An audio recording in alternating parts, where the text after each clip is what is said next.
आपका प्लान क्या है? 17 मई के बाद देश आगे किस दिशा में बढ़ेगा? मजदूरों को लेकर, किसानों को लेकर सरकार की रणनीति क्या है? उद्योग धंधों को लेकर सरकार ने आगे क्या प्लान बनाया है? स्कूल कॉलेज खुलेंगे या नहीं खुलेंगे? इन सारे सवालों के जवाब आज आपको दिन भर आज तक पर मिलेंगे। और हमारे साथ इस समय आ चुके हैं केंद्रीय कृषि मंत्री, 2 मंत्रालय संभालते हैं, केंद्रीय कृषि मंत्री और ग्रामीण विकास मंत्रालय, नरेंद्र सिंह तोमर। स्वागत है नरेंद्र सिंह तोमर साहब आपका आज तक पर। उम्मीद है मेरी आवाज आप सुन पा रहे हैं ठीक से। तोमर जी नमस्कार। नमस्कार नमस्कार। जरूर जरूर रोहित जी, जरूर सुन रहा हूँ, जरूर सुन रहा हूँ। तो सर मुझे आपका क्या आपकी हाल है? आवाज आ रही है? नमस्कार जी, आपका क्या हाल है और आपके मंत्रालय का क्या हाल है इस समय? बस सब कृपा है आपकी।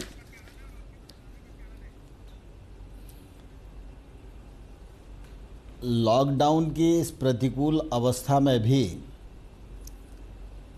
कृषि का क्षेत्र और ग्रामीण भारत लगभग ठीक प्रकार से काम कर रहा है। यह हम सब लोगों के लिए निश्चित रूप से संतोष की बात है। सारे देश के ध्यान में यह बात है रोहित जी कि जब लॉकडाउन घोषित हुआ उस समय भी प्रधानमंत्री नरेंद्र मोदी जी की प्राथमिकता पर गांव गरीब किसान रहा, और उसी का परिणाम है कि जब संकट का काल था और लॉकडाउन घोषित हुआ और किसान की फसल खेत में खड़ी थी कटने के लिए, लेकिन सरकार ने कटाई के लिए किसान को, मजदूर को, हार्वेस्टर को अनुमति प्रदान की। और मुझे कहते हुए प्रसन्नता है कि अनेक प्रतिकूलताओं के बावजूद भी किसान पूरी ताकत से अपने दायित्व का निर्वहन किया। उसने दलहन, तिलहन, गेहूँ, धान सारी कटाई के काम को पूरा किया। और फसल आने के बाद ग्रामीण क्षेत्र और कृषि में सबसे महत्वपूर्ण बात होती है कि उसकी फसल को वाजिब दाम पर बेचा जाए। यह परिस्थिति थी क्योंकि लॉकडाउन था और सारे लोग चिंतित थे कि खरीद कैसे होगी, लेकिन भारत सरकार ने नेफेड और एफसीआई को निर्देश दिए कि इस परिस्थिति में भी किसान का नुकसान नहीं होना चाहिए। और इन दोनों एजेंसियों ने राज्यों के साथ मिलकर प्रक्रिया शुरू की। और आप देख रहे हैं कि आज 203 लाख मीट्रिक टन से अधिक गेहूं की खरीद हो गई है, 43 लाख मीट्रिक टन से अधिक धान की खरीद हो गई है और 7 लाख के आसपास मीट्रिक टन के आसपास दलहन और तिलहन खरीदा जा चुका है। और यह खरीद सारे राज्यों में नेफेड और एफसीआई दोनों मिलकर कर रहे हैं। राज्यों का सहयोग इस दृष्टि से पूरा मिल रहा है। और मुझे यह कहते हुए निश्चित रूप से बहुत संतोष है, प्रसन्नता भी है कि कोरोना के इस संकट काल में भी किसान ने परिश्रम किया, अपनी जवाबदारी को निभाया। अनेक प्रतिकूलताओं के बावजूद भी उसने फसल को बचा लिया। फसल इस बार भी अच्छी आएगी और अगले समय के लिए जो ग्रीष्म ऋतु की फसलें हैं वो पिछले बार 41 लाख हेक्टेयर में बोई गई थी, इस बार 63 लाख हेक्टेयर में बुआई का काम हो चुका है। तो एक तरफ किसान फसल कटाई भी कर रहा है, अपनी फसल को बेच भी रहा है, लेकिन आने वाले कल में खरीफ ठीक हो इस बात की चिंता भी कर रहा है। और उसने बुआई पहले से अधिक की है।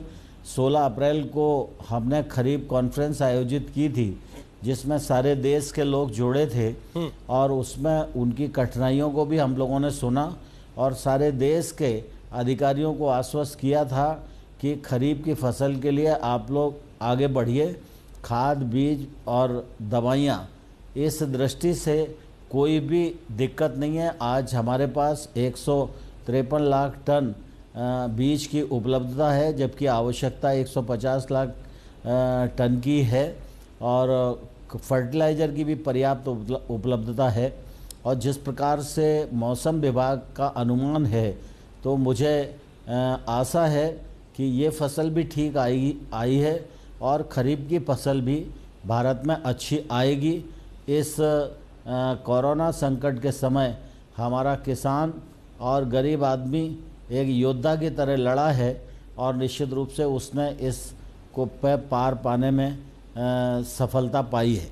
तोमर जी, आप कह रहे हैं कि जी रोहित जी, लॉकडाउन में भी फसलों की हार्वेस्टिंग पे हमने फर्क नहीं पड़ने दिया, उसके बावजूद मंडियों में किसानों को दिक्कत है, ऐसी रिपोर्ट्स हैं। ऐसी भी रिपोर्ट्स हैं जहां किसान इस बात को लेकर खफा है कि फसल का सही दाम नहीं मिल रहा लॉकडाउन की वजह से। इसमें कितनी सच्चाई है और सरकार इसके लिए क्या कर रही है?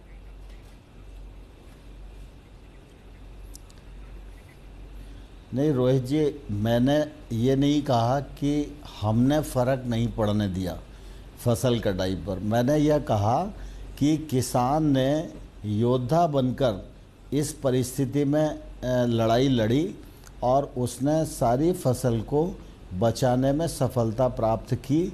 जहाँ तक मंडी में या क्रय केंद्र पर खरीद का मामला है, तो थोड़ी बहुत असुविधा तो निश्चित रूप से इस परिस्थिति में होना स्वाभाविक है, लेकिन मैं आपके माध्यम से देश भर के किसानों को आश्वस्त करना चाहता हूं कि खरीद के लिए नेफेड और एफसीआई दोनों तैयार हैं। खरीद का काम चल रहा है। सोशल डिस्टेंसिंग बनाए रखने के लिए बाकी हेल्थ की एडवाइजरी का पालन करते हुए ये काम होना है। तो निश्चित रूप से इसकी गति थोड़ी सी पिछले बार से धीमी है, लेकिन अभी समय हमारे पास पर्याप्त है और ख़रीद भी जिस प्रकार से हो रही है, मैं समझता हूँ 50% से अधिक खरीद का जो लक्ष्य हमारा था वो पूरा हो गया है और आने वाले कल में भी किसान का एक एक दाना खरीदा जाएगा। यह मैं आपके माध्यम से किसान बंधुओं को आश्वस्त करना चाहता हूँ। आपने राज्यों के कृषि मंत्रियों के साथ मीटिंग की। राज्यों की तरफ से लगातार ये शिकायत आ रही है, खास तौर पर गैर बीजेपी शासित जो राज्य हैं, वहां के जो नेता हैं, वहां के जो मंत्री हैं, वहां की जो सरकारें हैं, वो बार बार कह रहे हैं कि केंद्र सरकार और राज्यों के बीच में तालमेल नहीं है। कृषि मंत्री के तौर पर, ग्रामीण विकास मंत्री के तौर पर राज्यों ने आपके सामने क्या रखा है, क्या चाहते हैं वो?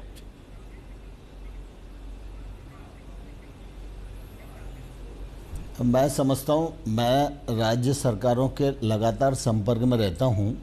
वीडियो कॉन्फ्रेंसिंग के जरिए भी मैंने उनसे बातचीत की और उस समय भी जो केंद्र सरकार ने अनुमतियां प्रदान की थी, इस पर सभी राज्यों ने प्रसन्नता भी व्यक्त की।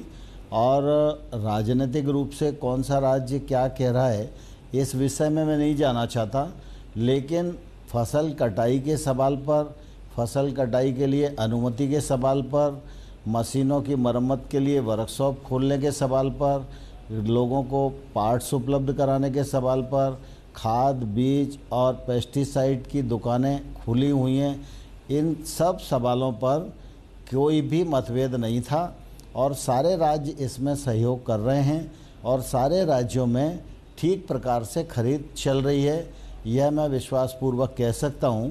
और आपके संज्ञान में यदि राज्य की कोई समस्या है तो मैं आपको प्रार्थना करना चाहूँगा कि ज़रूर आप मेरे संज्ञान में लाएं और मैं उसको निराकरण करने के लिए प्रतिबद्ध हूँ। कोविड-19 पर सरकार ने एक राहत पैकेज का ऐलान किया। उसमें सरकार ने कहा कि पीएम किसान योजना का जो पैसा है वो मुहैया कराने में सहूलियत देंगे, लेकिन अलग से किसानों के लिए क्या सरकार कोई प्लान कर रही है? कोई अलग बजट रख रही है? कोई विशेष पैकेज लाने की तैयारी है?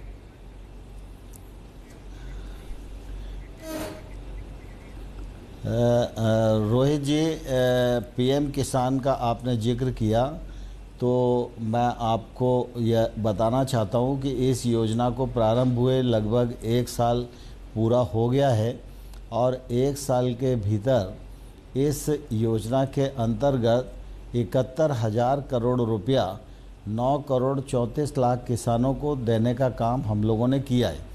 और जब पैकेज की घोषणा हुई थी लॉकडाउन के समय में, तो लॉकडाउन के इस कालखंड में भी 18,000 करोड़ रुपया पीएम किसान के माध्यम से ग्रामीण क्षेत्र में किसान बंधुओं को मिला है। और इसके अतिरिक्त भी अगर आप देखेंगे तो जितनी भी कृषि विभाग की योजनाएं हैं या ग्रामीण विकास मंत्रालय की योजनाएं हैं, इन योजनाओं के माध्यम से ग्रामीण भारत को चालना मिले, ग्रामीण भारत को ताकत मिले, इस दृष्टि से लॉकडाउन 2 में भी अनेक छूटें दी गई हैं। गरीब कल्याण योजना के अंतर्गत हमारे जो जनधन योजना में अकाउंट खोलने वाली बहनें थीं, जिनकी संख्या 20 करोड़ 40 लाख है, इनको 500 रुपया 3 किस्तों में देने का ऐलान माननीय प्रधानमंत्री मोदी जी ने किया था। ये कुल मिला के 30,600 करोड़ रुपया होता है। इनकी एक किस्त 10,200 करोड़ रुपए की हमने बहनों के अकाउंट में भेज दी है। 4,000 से अधिक करोड़ रुपया बहनों ने उसमें से आहरण भी कर लिया है। इसी प्रकार से हमारे दिव्यांग और वृद्ध जन जो हैं, उनको भी 1-1 हज़ार रुपया भेजने का ऐलान किया था। वो पैसा भी उनके अकाउंट में भेज दिया गया है। बाकी कृषि के क्षेत्र में जो योजनाएं हैं, उन योजनाओं के माध्यम से हमारी कोशिश है कि फसल में किसी भी प्रकार की तंगी ना आए, जिससे खरीफ में भी किसान ठीक से काम कर सकें। गांव में जो लेबरर है उसके लिए मनरेगा को खोल दिया गया है। और मुझे कहते हुए प्रसन्नता है, लॉकडाउन के इस कालखंड में 33,000 करोड़ रुपए की स्वीकृति हमने राज्यों को प्रदान कर दी है और 21,000 करोड़ रुपया मनरेगा में काम करने के लिए मई-जून में राज्यों को जारी कर दिया गया है। कल शाम तक 2 करोड़ लोगों को, श्रमिकों को जॉब ऑफ़र किया गया था। और 14 अप्रैल को जब बात चल रही थी तो 14 लाख लोग मनरेगा के अंतर्गत काम करने आ रहे थे। और आज मैं ये कह सकता हूँ लगभग 9 करोड़ लोग देश में मनरेगा के अंतर्गत काम कर रहे हैं। इस बार हमने बेजेस भी बढ़ाया मनरेगा का, उसका फ़ायदा भी ग्रामीण क्षेत्र के श्रमिकों को मिलने वाला है। प्रधानमंत्री सड़क के काम को अनुमति प्रदान कर दी गई है। प्रधानमंत्री आवास योजना के हितग्राहियों को अनुमति प्रदान कर दी गई है। सेल्फ हेल्प ग्रुप हमारे जो 63 लाख हैं, वो 10 करोड़ से अधिक मास्क बनाकर इस कोरोना के संकट में देश में योगदान कर रहे हैं। उन्होंने सैनिटाइज़र भी बनाया है। और इसी लॉकडाउन के अवसर पर सेल्फ हेल्प ग्रुप का जो उत्पाद है, जिनकी संख्या 403 है, अभी 3-4 दिन पहले ही हम ऐसे 403 उत्पादों को जेम पोर्टल पर ले आए हैं। जेम पोर्टल के माध्यम से भी स्व सहायता समूहों का उत्पाद खरीदा जाएगा। इससे भी निश्चित रूप से उनकी ताकत बढ़ेगी। ग्रामीण क्षेत्र में चाहे कृषि का विषय हो, चाहे अधोसंरचना विकास का विषय हो, चाहे वो रोजगार उपलब्ध कराने का विषय हो, इन सब विषयों को अनुमति भी दी गई है। इन सब विषयों के लिए फंडिंग भी की गई है। लेकिन और किसान ये के लिए लोन वेवर, विषय कर्ज माफी जैसा कोई प्लान प्रारंभ नहीं हो गए हैं, जिससे मैं ये कह सकता हूँ देखिए रोहित भाई, कुल मिला के इतिहास इस बात का साक्षी है कि पहले भी कई बार कई सरकारों के द्वारा कर्ज माफ़ी की गई। तो मैं ये मानता हूँ कि कर्ज माफ़ी किसान की समस्या का इलाज नहीं है। अभी हम लोगों ने जो ब्याज पर सब्सिडी देते हैं, वो 31 मार्च तक अगर किसान अपना पैसा चुका देता है तो 4% ब्याज पर उसको पैसा मिल जाता है। लॉकडाउन का समय था, इसलिए 31 मार्च को पैसा दे नहीं सकते थे, फसल भी उनकी उपार्जित नहीं हुई थी, और इसलिए हमने उसको बढ़ाकर 31 मई कर दिया है। और उसमें और आगे क्या कर सकते हैं, इस पर भी सरकार निश्चित रूप से विचार कर रही है। फलों के जो किसान हैं उनके लिए MIS स्कीम भी हम लोगों ने जारी की है। उसका भी राज्य और किसान मिलकर निश्चित रूप से फ़ायदा उठा रहे हैं। पर तोमर जी, आप बेशक सामान्य समय में अगर बात करते तो मैं इस बात को स्वीकार कर लेता कि कर्ज माफी किसी समस्या का हल नहीं है। उस दौर में जब सब कुछ बंद पड़ा, छोटे छोटे उद्योग धंधे चलाने वाले लोग सरकार के पास आए कि हम अपनी EMI कैसे देंगे। आप कह रहे हैं कि किसी को नौकरी से मत निकालना, हम उनको तनख्वाह कैसे देंगे। सरकार ने कहा ठीक है, आपकी EMI, उसमें हम आपको मॉरेटोरियम या हॉलीडे दिलवा देते हैं।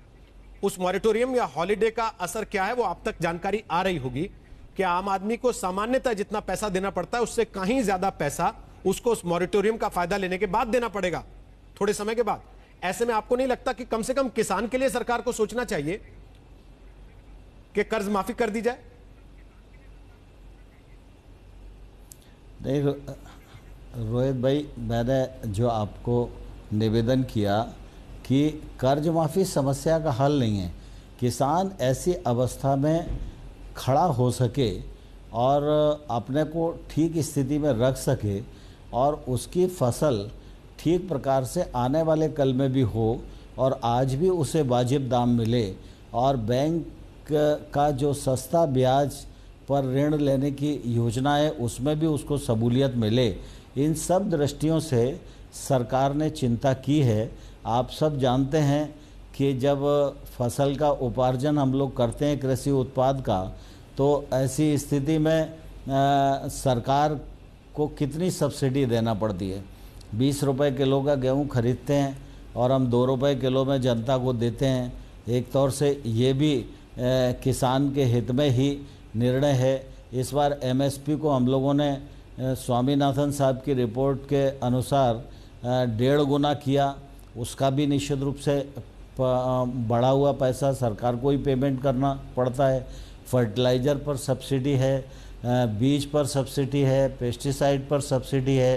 तो किसान अपना खेती ठीक से कर सके, इस मामले में चौतरफा सरकार मदद देने को तैयार रहती है और आने वाले कल में भी किसान को किसी प्रकार की कोताही नहीं की जाएगी, ऐसा मैं आपके माध्यम से विश्वास दिलाना चाहता हूँ। तोमर जी, सरकार तो हर चीज पर कह रही है कि हम काम कर रहे हैं।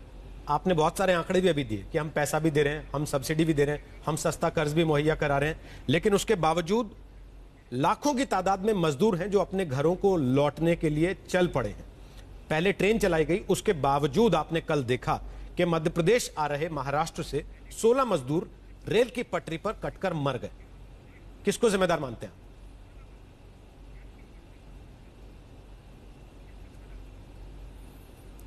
रोहित भाई, यह सही है, क्योंकि मैंने पहले ही कहा कि यह प्रतिकूल स्थिति है और इस प्रतिकूल स्थिति में जीने की आदत हम सब लोगों को डालने की ज़रूरत है। मुझे इस बात का बहुत दुख है कि मध्य प्रदेश के किसान जो पैदल चलकर आ रहे थे, उनका रेल से कटकर मृत्यु हो गई। मैं उनके प्रति बहुत अपनी संवेदनाएं व्यक्त करता हूं। मध्य प्रदेश की सरकार ने ऐसे सभी परिवारों को 5-5 लाख रुपए राहत देने की भी घोषणा की है, लेकिन हम सब इस बात को जानते हैं कि व्यक्ति मृत्यु के बाद लौटकर तो नहीं आता और उसकी कोई कीमत भी नहीं हो सकती। उसका जो दुख है उस परिवार पर जो है उसकी भरपाई तो कैसे भी नहीं की जा सकती। लेकिन देश भर में अपनी आय को बढ़ाने के लिए लेबर का माइग्रेंट होना ये एक स्वाभाविक परिस्थिति है। एक समय था जब भूख के कारण पलायन होता था, लेकिन आज भारत में परिस्थिति बदली है।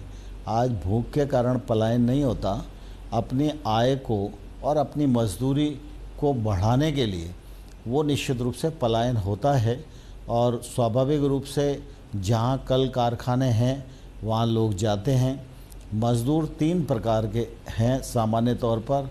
एक वे मज़दूर हैं जो अपने घर से जाकर दूरस्थ स्थानों पर कारखाने में स्थायी रूप से काम करते हैं। एक वो मज़दूर हैं जो कॉन्ट्रैक्ट लेबर के रूप में काम करते हैं। एक वो मज़दूर हैं जो फसल कटाई के समय ही इधर से उधर मूवमेंट करते हैं। तो मैं समझता हूँ फसल कटाई के लिए जो मज़दूर था वो तो या तो अपने घर से कटाई के स्थान पर पहुँच गया था और या अपने घर पर ही था, तो वो जहाँ था वहाँ उसने फसल कटाई में योगदान किया। लेकिन ये जो पहले 2 प्रकार के श्रमिक हैं, ये निश्चित रूप से दूर दूर काम कर रहे थे। जब लॉकडाउन की स्थिति हुई तो मन में घबराहट हुई, लेकिन लॉकडाउन का पालन करना अनिवार्य इसलिए था कि सबसे पहली प्राथमिकता सरकार की मानव जीवन को बचाने की थी। हम सब जानते हैं कि कोरोना वायरस का सामुदायिक विस्तार रोकना यह हमारे लिए सबसे बड़ी प्राथमिकता थी, देश के लिए भी यही प्राथमिकता थी। और इसलिए जो मज़दूर जहाँ से चला और जहां वो मिला वहीं उसको रोकने का प्रयास हुआ। और आपने अनुभव किया होगा कि इस दौरान जो मज़दूर जहां रुका, सभी सरकारों ने उनकी व्यवस्थाएं करने की कोशिश की। सरकार की व्यवस्था और आपका सामाजिक संस्थाओं का योगदान, उससे मज़दूर जहां भी रुके रहे वहां पर उनकी कठिनाई कम से कम हो, यह सुनिश्चित करने का काम किया गया। लेकिन मज़दूर के मन में यह है कि कुल मिला के वो किसी भी प्रकार से अपने घर पहुंचे, और ऐसी अवस्था में वो कई बार पैदल चला, साइकिल से चला, कुछ वाहन लेकर चला, और इसमें उनको तकलीफ़ हो रही है। लेकिन लॉकडाउन 3 जब शुरू हुआ तो गृह मंत्रालय ने इस मामले में राज्यों को आदेश दे दिया है। राज्य आपस में बातचीत कर रहे हैं, प्रोग्रामिंग कर रहे हैं, रेलवे की बुकिंग करा रहे हैं, बसों का इंतज़ाम कर रहे हैं, और जैसे जैसे उन श्रमिकों को लाने का कोशिश की जा सकती है वो कर रहे हैं। और मैं आपके माध्यम से देश भर में ऐसे रुके हुए मज़दूर भाइयों और बहनों को ये अनुरोध करना चाहता हूँ कि वो थोड़ा धैर्य रखें, संतोष रखें। जो जिस राज्य के रहने वाले हैं उस राज्य की सरकार और केंद्र सरकार चिंतित है, और जैसे जैसे परिवहन की सुविधा हो रही है वैसे वैसे लाने का इंतजाम किया जा रहा है। कोई पैदल न चले, संपर्क में रहे। राज्यों ने इस बात की भी कोशिश की है कि हम जैसे लोग जिनके पास लोगों ने संपर्क किया उनसे भी सूची मांगी है। गांव-गांव में पटवारी और पंचायत का सेक्रेटरी सर्वे कर रहा है कि किस परिवार का कौन सा व्यक्ति किस स्थान पर है, उसका फ़ोन नंबर, उसका आधार कार्ड, ये सब लेकर सर्वे करके राज्य इसकी व्यवस्था कर रहे हैं। इसलिए मैं मजदूर भाइयों को कहना चाहता हूं कि वो पैदल न चलें, किसी भी प्रकार का खतरा मोल न लें। राज्य सरकारें और केंद्र सरकार उनको लाने का इंतजाम कर रही हैं। जो स्टेशनों पर, सड़कों पर हुजूम चले जा रहे हैं पैदल कि अपने घर पहुंचना है, उन तक ये अपील पहुंचेगी और ये तस्वीर थोड़ी सी बदलेगी। बहुत बहुत धन्यवाद नरेंद्र सिंह तोमर, आपका आज तक पर आने के लिए, ई एजेंडा का हिस्सा बनने के लिए। बड़ी बात जो कृषि मंत्री नरेंद्र सिंह तोमर ने बताई वो ये कि फिलहाल कम से कम सरकार के प्लानिंग में कर्ज माफी जैसी कोई चीज नहीं दिखती। सरकार को लगता है कि कर्ज माफी इलाज नहीं है, उसकी बजाय सब्सिडी पर जो लोन मुहैया कराए जा रहे हैं, किसान को ब्याज में जो राहत दी जा रही है, किसान को लोन